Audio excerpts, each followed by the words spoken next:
നെഞ്ചുവേദനയേക്കാൾ അപകടകാരിയായ ഒരു സൈലന്റ് കില്ലറെക്കുറിച്ച് നിങ്ങൾക്കറിയാമോ? പലരും അവഗണിക്കുന്ന ഈ ലക്ഷണങ്ങൾ നിങ്ങളുടെ ജീവൻ തന്നെ എടുത്തേക്കാം. സ്ട്രോക്ക് അഥവാ പക്ഷാഘാതം. ഇത് വരുന്നത് ഹൃദയമിടിപ്പ് കൂടിയോ നെഞ്ചുവേദനയിലൂടെയോ ആകണമെന്നില്ല. നിങ്ങളുടെ തലച്ചോറ് സഹായത്തിനായി നിലവിളിക്കുന്ന ഈ 9 സൂചനകൾ തിരിച്ചറിയൂ. മുഖം ഒരു വശത്തേക്ക് കൂടിപ്പോകുക. ചിരിക്കുമ്പോൾ മുഖത്തിന്റെ ഒരു ഭാഗം തളർന്നിരിക്കുന്നത് ശ്രദ്ധിക്കുക. കൈകളുടെ ബലക്കുറവ്. ഒരു കൈ ഉയർത്താൻ പ്രയാസം തോന്നുകയോ പെട്ടെന്ന് താഴേക്ക് വീഴുകയോ ചെയ്യുക. കുഴഞ്ഞ സംസാരം. മദ്യപിക്കാതെ തന്നെ വാക്കുകൾ വ്യക്തമല്ലാതാകുക. കാഴ്ചമങ്ങൽ.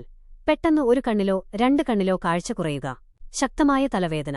കാരണം കൂടാതെ ജീവിതത്തിൽ ഇന്നുവരെ ഉണ്ടായിട്ടില്ലാത്തത്ര കഠിനമായ തലവേദന. തലകറക്കം.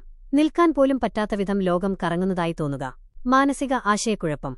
ലളിതമായ കാര്യങ്ങൾ മനസ്സിലാക്കാൻ ബുദ്ധിമുട്ട് അനുഭവപ്പെടുക. ശരീരത്തിന്റെ ഒരു വശത്ത് തരിപ്പ്. വലം കൈയോ ഇടം കൈയോ തളർന്നതുപോലെ തോന്നുക. നടക്കാൻ ബുദ്ധിമുട്ട്. കാലുകൾക്ക് ഭാരം തോന്നുകയോ ബാലൻസ് കിട്ടാതിരിക്കുകയോ ചെയ്യുക. ഈ ലക്ഷണങ്ങൾ കണ്ടാൽ ഒരു സെക്കൻഡ് പോലും കളയരുത്.